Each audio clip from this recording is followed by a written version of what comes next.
reconstruir el paisaje. Cuando hablamos de la guerra civil, entre comines sería bastante sencillo reconstruirlo porque hay muchos vestigios. Están enterrados, sí, pero están. Otra cosa ya cuando hablamos de posguerra, que ahí sí que ya es más complicado reconstruir los restos de... Bueno, hay cosas públicas, pero bueno, sí que de la guerra tenemos más restos. La arqueología, como defendemos aquí, puede utilizarse como una herramienta de transformación social, porque tenemos que tener en cuenta dos elementos que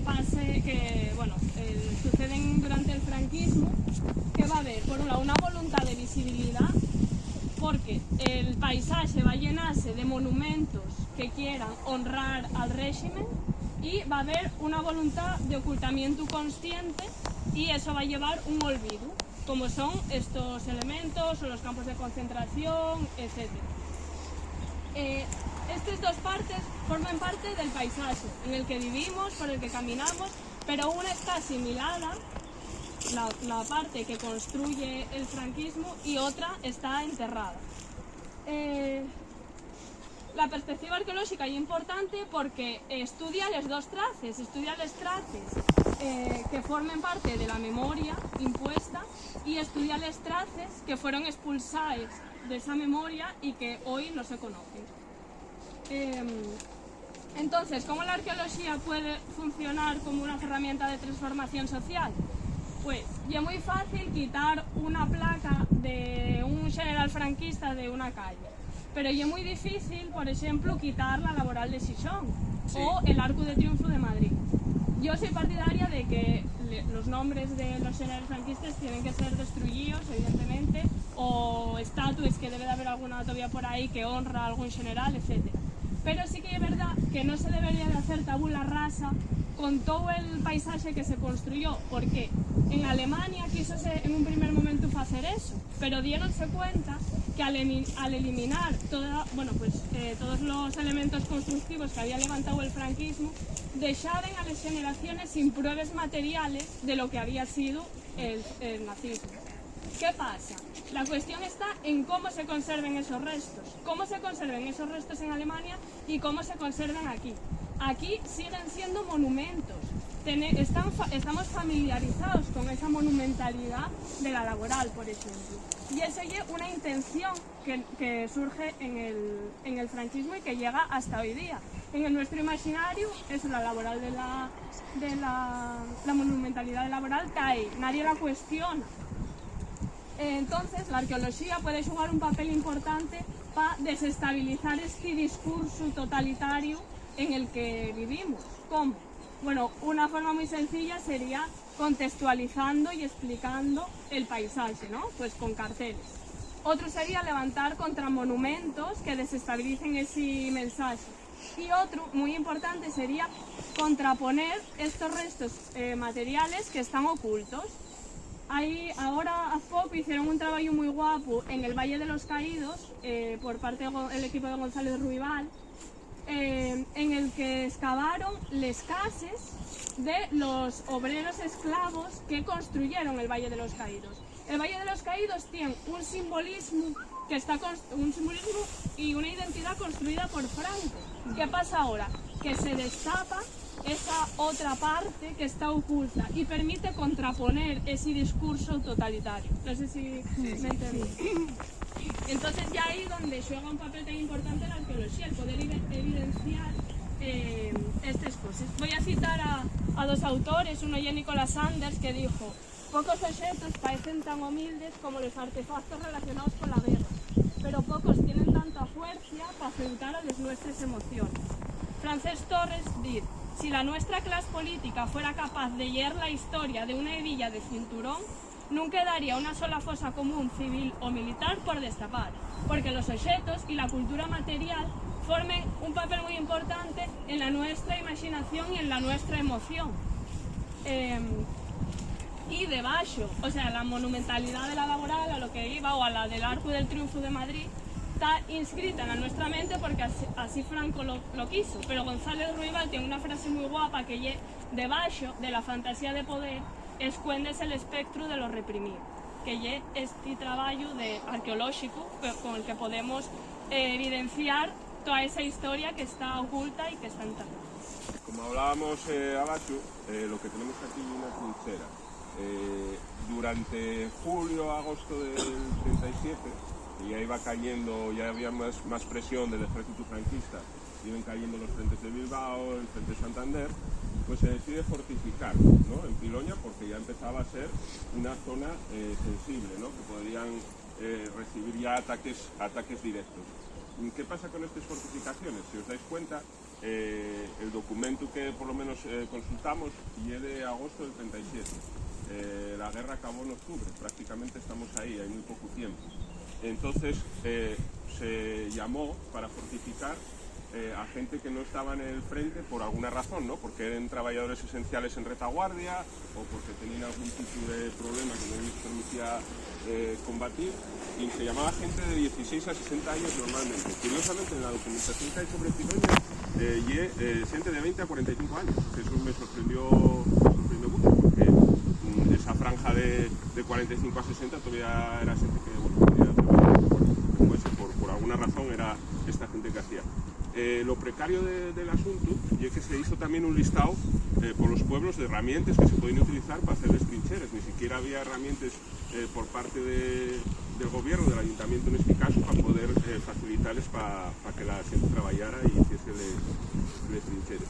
Bueno, en ese momento fórmense estos batallones de trabajadores, tenían que hacer un servicio de 8 horas más o menos, no 8 horas diarias, sino 8 horas distribuidas como bien podían, porque era gente que se dedicaba al campo o a otros menesteres. Y entonces se trató de fortificar una línea en torno a Infiesto, porque hay documentación que nos hablan también de Montecoya, que se realizó alguna obra, Sardea, que está un poco más para acá, y bueno, está allí la sorpresa que tenemos, ¿no?, que se conserva tan bien.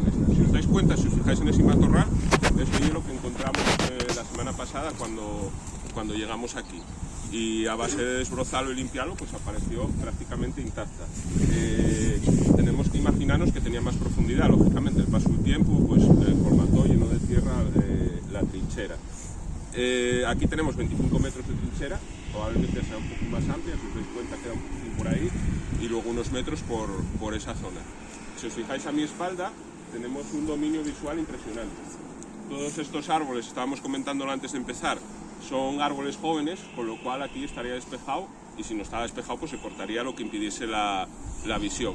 Entonces desde aquí puedes dominar perfectamente el valle, puedes dominar la zona de montaña, porque una cosa que tenemos que decir es que una de las columnas que penetró, pues una bajó de la zona de Caso y bajó por la marea y por esa zona hacia Infiesto, en vez de utilizar el valle, lógica militar, porque en el valle estás mucho más expuesto, fue bordeando las montañas. Por ejemplo, entró por Pesquerín, por las montañas de Torín, y fue acercándose por Valle y por Cardes a Infiesto. Entonces está ahí la razón de que aparte de dominar el valle tienes que dominar las montañas. ¿Qué eran las trincheras? Parece una tontería, ¿no?, explicar hoy en día que hay una trinchera. Una trinchera simplemente hay una zanja donde saques la tierra, y la tierra que tú estás sacando la pones hacia adelante de parapeto, con lo cual aproveches, tienes dos defensas, ¿no?, lo que es el furaco y el parapeto de tierra. No sé si os disteis cuenta que no es lineal, que no tiene un trazado lineal. A lo mejor en la mentalidad nuestra, lo más lógico al trazar una trinchera es pues haces la recta y no te compliques la vida. Va serpenteando y es curvilínea, porque así los impactos de bala o incluso, bueno, granadas o cualquier objeto militar que te arrojen, puedes tener menos impacto directo. Si es lineal, la onda expansiva, por ejemplo, una bomba, barrete toda la trinchera, y aquí, sin embargo, pues vas teniendo pequeños parapetos. Otra razón es que si, por ejemplo, vosotros estáis defendiendo esta trinchera y el enemigo te penetra por allí, si entra arrastrándose y es lineal, y es muy fácil arrastrarse. Si es curvilínea, también puedes defenderte y hacéis frente. Ya os digo que este tipo de trincheras ya se hicieron a última hora, y aquí lo que haría falta es hacer una limpieza, a ver si queda algún casquillo de bala o algún objeto que te indique que hubiese un enfrentamiento. Lo más probable es que no tuviesen un valor militar, porque ya cuando penetra el ejército sublevado en Piloña, ya está todo el pescado vendido, ¿no?, hablando vulgarmente. Ya realmente el ejército republicano está destrozado y la gente va retirándose, unos deciden quedarse en casa, otros tiren para el monte y algunos traten de salir por si son hábiles, que la mayoría son atrapados allí en barcos. Entonces no sabemos realmente si tuvieron alguna incidencia en esta resistencia de última hora. Para eso ya os digo que se debería de limpiar. Por ejemplo, en esta zona de ahí, voy a bajar para que os un poco cuenta, podríamos hablar un poco el ejemplo de la altura, ¿no? Aquí ya me veis mucho más enterrado y que ya estoy más protegido en ese sentido. Así todo aquí tendríamos que bajar. Podría ser 1,60 m, la profundidad. No eres muy ancho tampoco, tendría unos 60-70 centímetros. Y como os comentaba, bueno, tenemos referencias en varios sitios que bueno, y hacer un poco de trabajo de campo y a ver si están también conservadas como estas. Aparte de los trincheres, que luego ahora cuando pasemos para abajo antes de ver la fosa, vamos a ver los cráteres de los bombardeos. Bueno, ahora estamos viendo una guerra en Ucrania. Todo el mundo se sorprende de muchas cosas, ¿no? De ataques a civiles y demás. La guerra civil española es el primer sitio donde se ensaya el bombardeo a zonas civiles. La Legión Cóndor de la Alemania nazi realiza bombardeos en poblaciones. Guernica es lo más conocido, pero también arrasaron Cangas de Onís, por ejemplo, que lo llaman el Guernica asturiano, y el pueblo de Tarna, que es más pequeño, desapareció también con los bombardeos. Entonces, a esta última hora, esta ya retirada, los hostigaban también utilizando pues estos aviones, que además de bombardear, ametrallaban. Entonces, en esta zona, ya os digo que tendríamos que limpiar un poco, ver la función de esta trinchera. Sí que detectamos que pudo haber un poco de resistencia simplemente para retrasar el avance y que se pudiesen volar los puentes y escapar en dirección a la costa, porque existen ciertos sitios donde hay cráteres de bombardeos que vamos a ver al bajar, y eso quiere decir que por aquí pasaron también, según iba avanzando el ejército, iban lanzando bombes y iban ametrallando, con la intención, bueno, ya de desmoralizar totalmente a los restos que quedasen defendiendo el lugar. Luego lo de atacar a las poblaciones, que por cierto, no sé si la mayoría, bueno, se dice Piloño de Infiesto, los que no más o menos conocéis el concello. En Infiesto se bombardeó, lo de bombardear la población civil, y una cuestión también de amedrentar.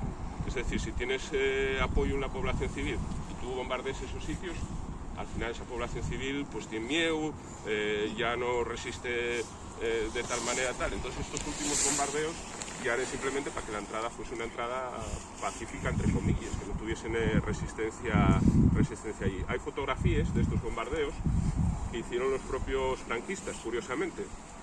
Llevaban como una especie de fotógrafos de propaganda y prensa, y cuando entraban en una población hacían fotos. ¿Qué pasa? Hacían esas fotos y debajo ponían incendiado por los rojos en su retirada, pero simplemente viendo las fotos y la destrucción de los edificios está claro que eran por bombes que arrojaban. Otra cosa que utilizaban, que también es muy polémico, por ejemplo en guerras actuales, eran bombes muy agresivas en el sentido que utilizaban bombes incendiarias muy rudimentarias, que era que se untaban una bomba normal de fragmentación con una lata de gasolina, y muy simple eso, pero una vez que está ahí en el suelo eso se incendia, y eran bombes incendiarias que utilizaban. Entonces la asociación de los trincheres con los cráteres, ya os digo, puede indicarnos algún acontecimiento bélico, ya os digo, de última hora y de poca importancia. Entonces, si os parece, damos la vuelta. Ahora ya es mucho más fácil, yo cuesta abajo.